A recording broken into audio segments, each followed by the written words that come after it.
back to DM Tales. Today I want to talk a little bit about map making. And I'm not going to go into a tutorial on the tools that I use. There's a lot of people out there who've done better jobs than that than I can. But I will talk about why I like to start my world building with map making and the process I went through to get to where I use the tools I use today. A question that often would come up when you start talking about world building is, well, why bother starting with a map? And, that's kind of a good question.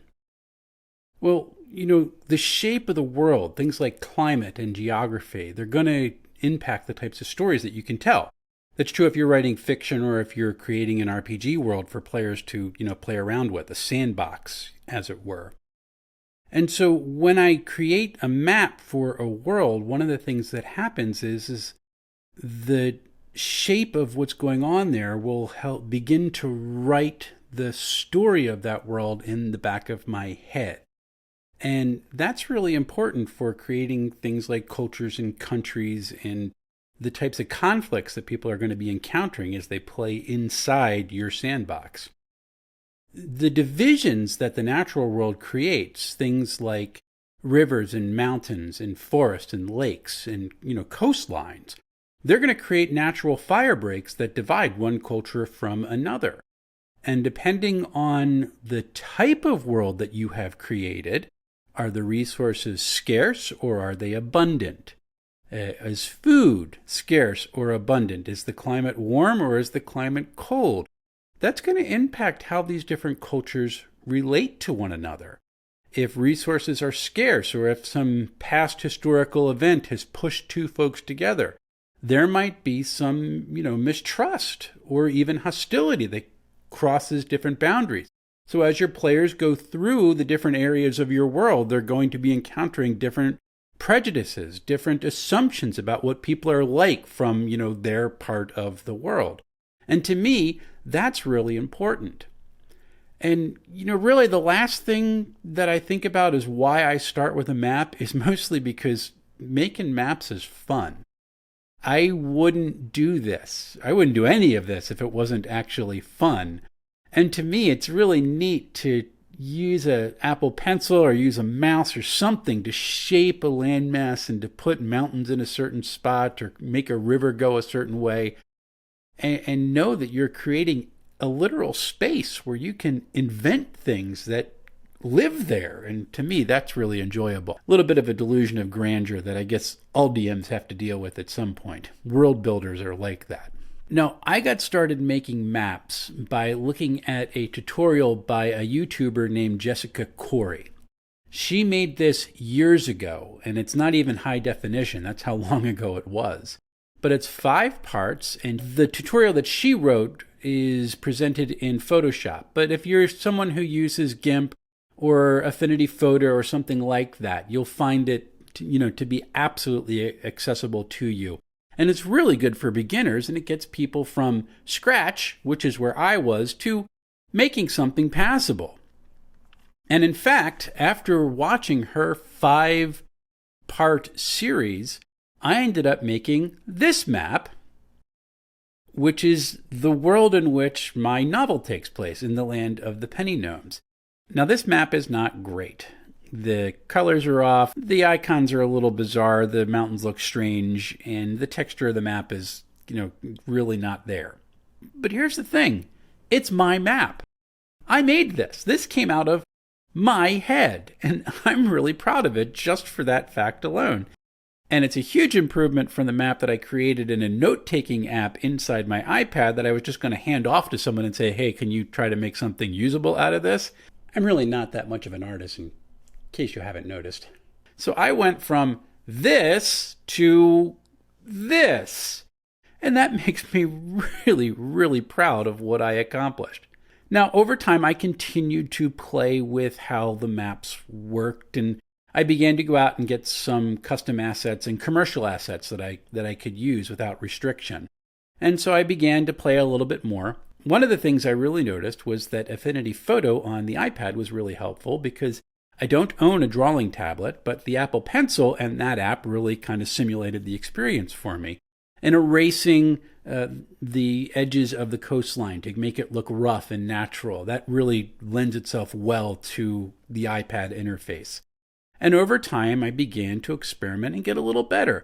And I ended up creating this map, which is a continent that I created for a story that's still kind of bouncing around in my brain. And it looks good. It's not great. Again, the colors are still off. I need to practice on how to mix them better. There's no texture to the map. It doesn't have the types of depth that a really good professional map has. And this led me to this app. It's called Wonderdraft. I think it's about $30 right now if you buy it, one-time purchase, and it runs on Mac and Windows and Linux. It's incredible. And I fell in love with it the first time I saw a demo, but I had a problem. I had all these maps that I had already created that I was planning on using for things as my backdrop for stories, and could I actually bring them over without having to retrace the outline by hand? And what do you know, you can. In Wonderdraft, you can actually import a landmass that you make in another app. You do this by creating a mask, which is a black and white image. Black conceals, white reveals. So white is what's going to be used. And I ended up basically taking the layer of the landmass from my continent of Alador, just to see if I could do it, created that into a mask, or turned that into a mask, and brought it into Wonderdraft. And it traced the outline of the coast for me and created the landmass.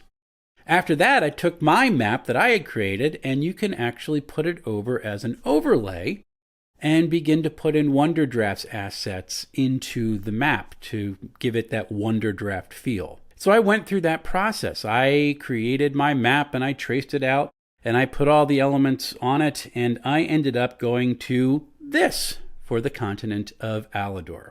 Still don't have the story completely mapped out that I'm planning on using, but the ideas are there bouncing around in my skull. So now let's look at them side by side, my hand-drawn map and the one that I created in Wonderdraft.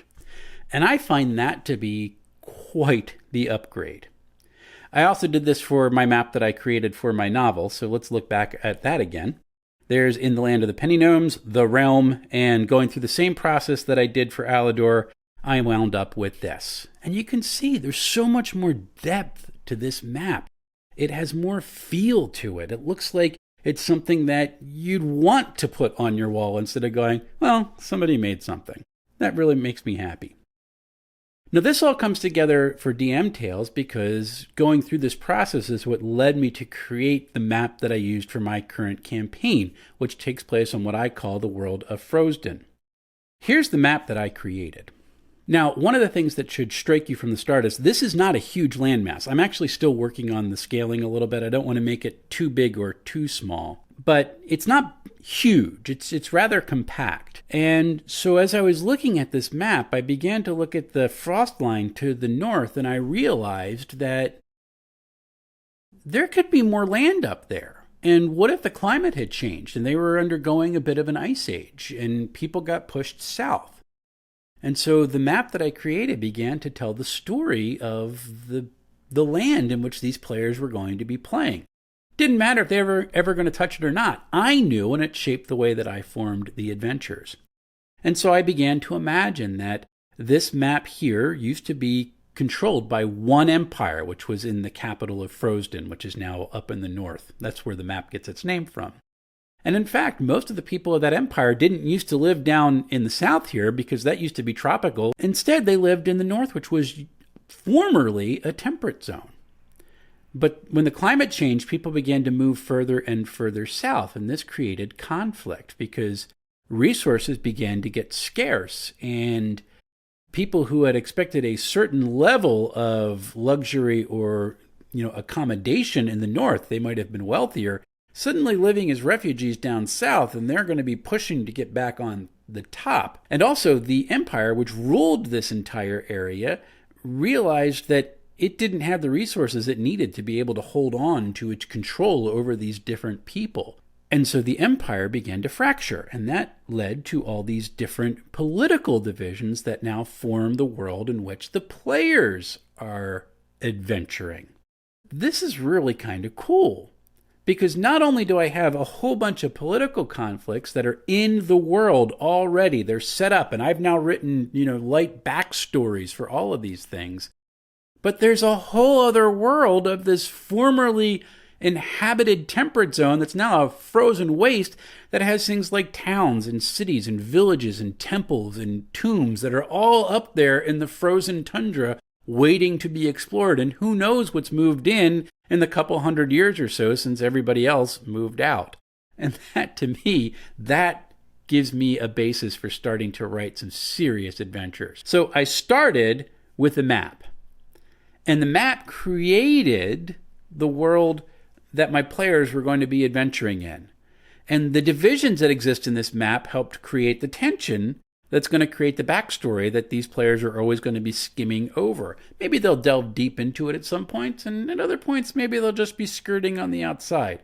But it's always going to be there in the background. It's going to affect things that the NPCs do, or the kingdom that they're currently in is going to be going through. These are important events that are going to shape the adventure as they know it. We won't find out until they go. But without the map, I'd be working from scratch every week. I wouldn't know where this is in relation to something else. I wouldn't know why this culture doesn't like this culture. The map really helps me out there. So that's where I start. Make a map. Let it tell the story of the world. And from there, I need to start keeping track of the lore.